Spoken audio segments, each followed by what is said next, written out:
भैया आपको मिलने के लिए बिरजू पांडे का बेटा आया है। उसके साथ कितने लोग हैं? अकेला ही आया है। आने दो उसे।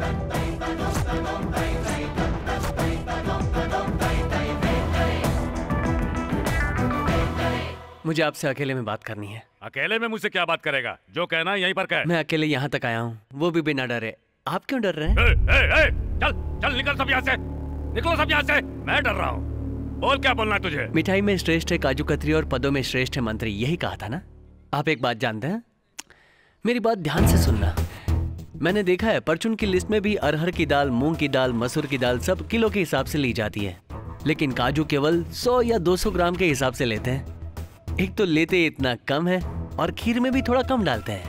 ज्यादा खरीदने से पैसा बर्बाद होता है, ज्यादा खाने से तबीयत खराब होती है। यही हाल मंत्री का भी होता है। अगर मैंने बाजी पलट दी ना, या तो रोड पर खड़े होना पड़ेगा या फिर कोर्ट में।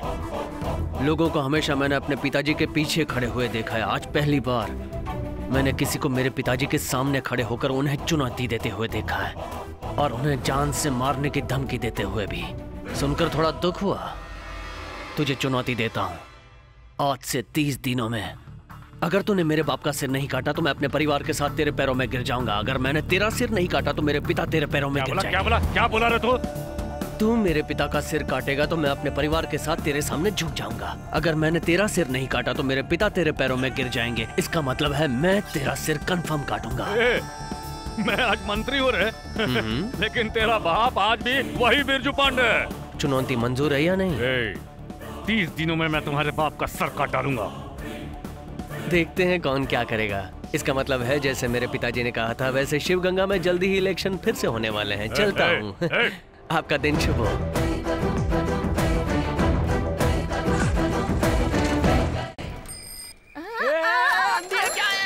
नाराज मत होना, मेरे साइकिल का हैंडल टेढ़ा था इसलिए ठोक दिया। हैंडल टेढ़ा हो गया है?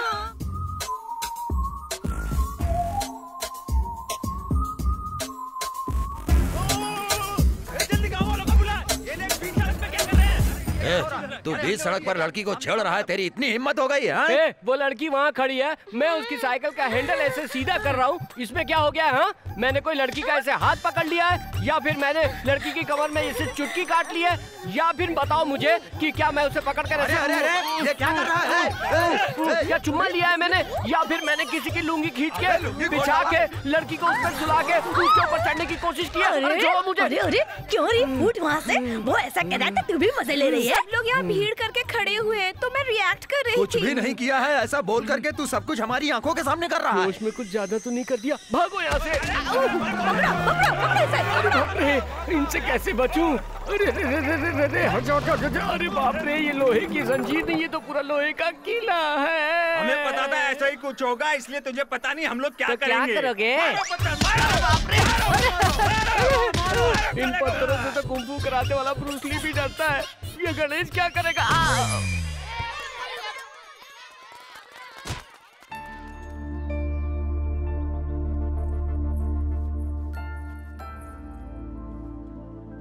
गणेश जी को देखकर हंस रहे हैं।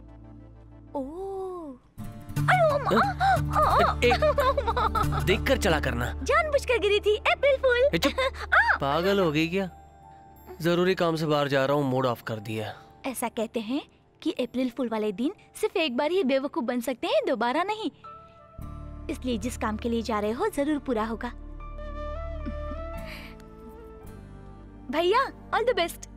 तो मोती, मैं तेरी भाभी से मिलने जा रहा हूँ। भगवान से प्रार्थना कर भाभी मान जाए। हाँ, चिंता मत कर, अगले साल तेरी भी शादी करवा दूंगा। क्यों भैया, इसे कौन लड़की देगा? चल जा, इसे क्या कोई लड़की नहीं देगा? हमारे इस डॉगी ने तो पूरे गांव में कई लड़कियों को पटा के रखा है। ये क्या कह रहे हो गणेश? और क्या, गेट खुला रहने पर किसी भी लड़की को फुसलाकर नदी के पास ले जाता है। किसी दिन रंगे हाथों पकड़ा गया ना तो HMV के रिकॉर्ड में जैसे फोटो चिपकी ना, वैसे तेरी फोटो किसी दीवार में चिपकी रहेगी और उसमें माला टंगी रहेगी। इसे मेरी सारी बात समझ में आ रही है क्या? क्यों श्रवण, ये गाड़ी लेकर कहाँ जा रहा है? आज राधिका से मिलना है इसलिए आया। राधिका कैसे मिलेगी? आजकल कॉलेज की छुट्टी चल रही है ना। बोलो श्रवण। जयंती तुम कहाँ हो? मैं अपने गांव में हूँ। और राधिका? बोल जयंती। सिकड़ी से श्रवण ने फोन किया था, वो तुमसे मिलने आ रहा है। अपने आप को अक्लमंद समझती है? ऐसे चले जाने से मुसीबत टल जाएगी क्या? तू अपनी बकवास बंद कर। हाँ ठीक है ठीक है।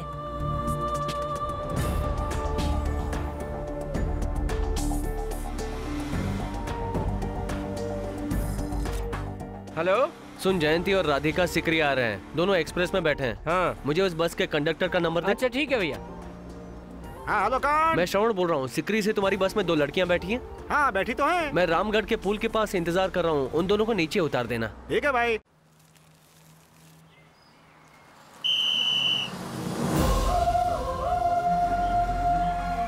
सुनिए, श्रवण भैया आपका इंतजार कर रहे हैं, आप नीचे उतर जाइए प्लीज। आप नहीं उतरेंगे तो गाड़ी आगे नहीं बढ़ेगी।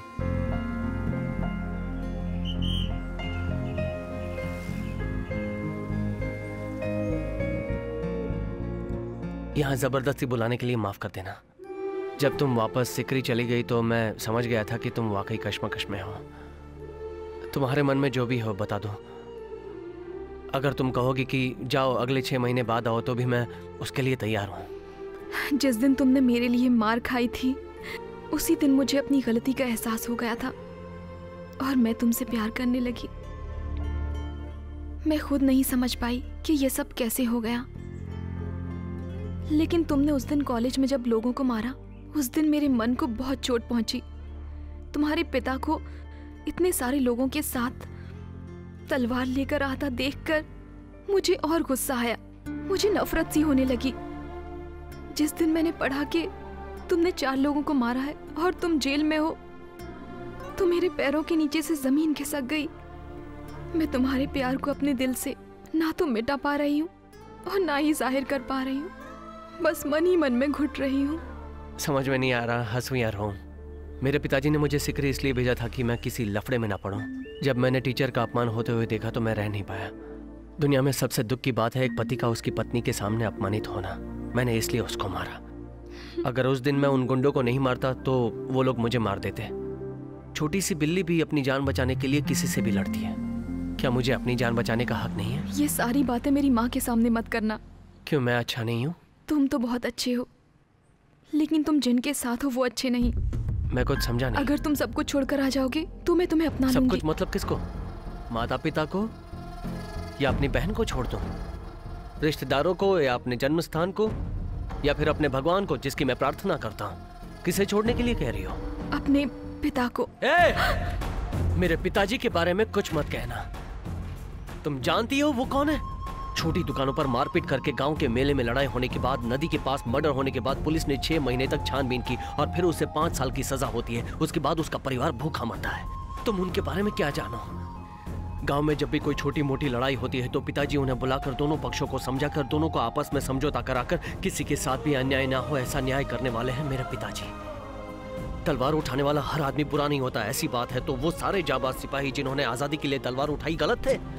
दूसरों को मारना गलत होता है, खुद की सुरक्षा करना गलत नहीं होता। सुना है प्यार के लिए कुछ भी छोड़ देते हैं, लेकिन माता पिता को छोड़ने के लिए कहने वाली पहली लड़की तू ही होगी। एक साथ रहने को परिवार कहते हैं, जुदा होकर जीने का कोई मतलब नहीं होता। जैसे तुम्हें तुम्हारी माँ प्यारी है वैसे ही मुझे मेरे पिताजी जान से ज्यादा प्यारे हैं। तुझे प्यार करता हूँ इसलिए कुछ नहीं कर रहा हूँ। अगर यही बात किसी और ने की होती तो उसे काट के नदी में बहा देता। मुझे ना कहने के लिए तुमने दूसरा कोई कारण बताया होता तो मरते दम तक तुम्हें याद रखता, पर मुझसे दूर जाने के लिए मेरे पिता को कारण बताया, उसी पल में तुम्हें भूल गया।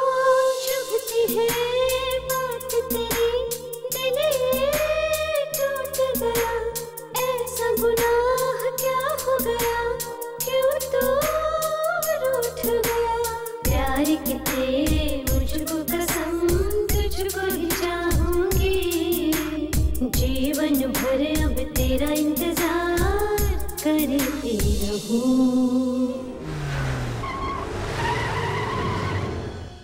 राजकिशोर। हाँ दोस्त आओ, मैं तुम्हारा वेट कर रहा था। यहाँ शिवगंगा में अचानक मेरा ट्रांसफर हो गया, कोई खास वजह? एक छोटी सी समस्या है। मुझे करना क्या होगा? उस बिरजू पांडे को अरेस्ट करके एक दिन के लिए जेल में डाल दो। अपने आदमियों की मदद से मैं उसे वहीं खत्म कर दूंगा। जेल जाने से पहले 2 मिनट के लिए उसे मेरे घर पर लेकर आना। उसके गाल पर 2 थप्पड़ लगाऊंगा। वो किस लिए? बिल्कुल ऐसे ही, बिल्कुल ऐसे उसने मुझे मारा था, इसीलिए। वो इस इलाके का नामी आदमी है, उसे ऐसे ही अरेस्ट नहीं कर सकते। एक काम करते हैं, सिकरी लक्ष्मी मंदिर के पास जाली नोट चलाते हुए हमने एक आदमी को अरेस्ट किया है। अरे क्या कर रहे हो साहब? उसने शिवगंगा के एक आदमी का नाम बताया। उसके पास 10,000 रुपए के जाली नोट हैं। वो केस मेरे पास आया है। मैंने उसको पूछताछ के दौरान मारा और उसने मुझे बिरजू पांडे का नाम बताया। शिवगंगा का ये बिरजू पांडे ही जाली नोटों का सरगना है, ऐसा हम कहेंगे। और उसके घर से 4 लाख के जाली नोट बरामद ये आइडिया है कि हेलीकॉप्टर है, अक्ल के अंधे। उसके घर में जाली नोट कहाँ से आएगा बता? यहाँ तुम किस लिए हो? तुम एक मंत्री हो, इतने सारे आदमी हैं, तुम इतना सा काम भी नहीं कर सकते क्या? मजा आ गया तेरी बात सुन के। कहाँ था रे तू? कौन किसका पत्ता काटा? पता नहीं श्रवण। ठीक है, अभी आता हूँ। बोलिए सर। आपके घर शिवगंगा से डीएसपी के नेतृत्व में सर्च वारंट के साथ एक टीम आ रही है। इसकी वजह क्या है मुझे कुछ भी पता नहीं है। ये राजकिशोर का ही काम होगा, अपने पद का दुरुपयोग कर रहा है। ये अपने आप नहीं टूटा, तोड़ा गया है। हाँ शरवण, शरवण वहाँ देखो। चलो ऊपर चल के देखते हैं। कल रात को हमारे घर जरूर कोई आया था। कुछ लेकर तो नहीं गया है, मतलब कुछ रख कर गया है। सब जगह ढूंढने में आधा 1 घंटा लगेगा, इतने में पुलिस आ जाएगी। आप एक काम कीजिए, घर बंद करके राइस मिल चले जाइए, आधे घंटे बाद आइएगा। ठीक है बेटा। देखना, उधर देख। इधर।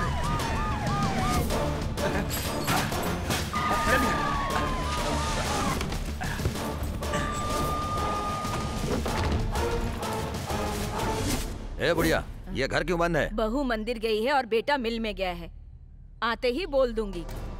जरा तकिए में देख। नीचे उतर। अरे इसमें तो कुछ भी नहीं है। नीचे उतारना। देखता हूँ।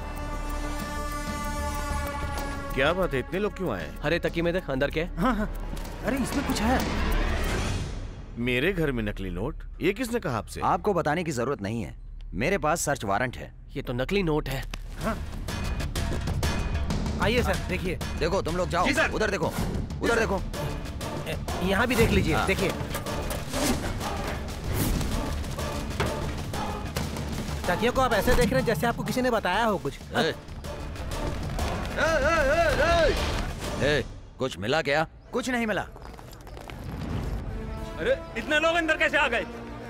क्या हुआ? पूरा घर छान मारा, कुछ भी नहीं मिला। तो फिर उसे अरेस्ट करो ना। बिना कारण के अरेस्ट नहीं कर सकते। अरे तो कोई भी वजह बताकर उसे अरेस्ट करो। उसे थप्पड़ मारने के लिए मेरे हाथ तड़प रहे हैं। हाँ तो मिस्टर बिरजू पांडे, मेरे साथ पुलिस स्टेशन तक चलेंगे? किस लिए? आपके घर सर्च करने आया था, कुछ भी नहीं मिला, ये लिख कर देने के लिए। Good morning DSP sir. कोई नया कानून आया क्या? सबको बेवजह पुलिस स्टेशन आना होगा? क्यों आना होगा? थोड़ा बहुत कानून मैं भी जानता हूँ। आपको माफीनामा लिखकर देना चाहिए कि आपको खोज के दौरान कुछ भी नहीं मिला, और यही कानून है। इन्हें अरेस्ट किए बिना मैं यहाँ से नहीं जाऊंगा। इम्पॉसिबल है सर, इन्हें अरेस्ट करके आप यहाँ से बाहर नहीं जा पाएंगे। अरेस्ट करना है, अरेस्ट करना है। कितनों को अरेस्ट करेंगे? क्या किसी ने बोलकर भेजा है क्या? सब लोग वीडियो बना रहे हैं। बंद करो, बंद करो। इतना ही नहीं है, जरा वहाँ पीछे देखिए। इसमें क्या है पता है? जब से आप आए, बात की, अंदर गए, बाहर आए, आकर कहा कुछ भी नहीं है, फिर भी जबरदस्ती मेरे पिताजी को अरेस्ट करना चाहते हैं। ये सारी बातें इसमें रिकॉर्ड हो गई हैं। मैं आपका ये वीडियो सीएम साहब को फॉरवर्ड कर दूंगा और बदले में आपको मैसेज आएगा, आपकी नौकरी चली गई। गले में कुछ अटक गया? आपका फोन बज रहा है। काम हो गया क्या? सारे गांव वाले यहाँ जुट गए हैं और सब लोग यहाँ वीडियो बना रहे हैं। मैं कुछ नहीं कर सकता। फिर मोबाइल संभल के जाइएगा डीएसपी साहब। हमारे गांव वालों का प्यार करने का तरीका पसंद आया कि नहीं?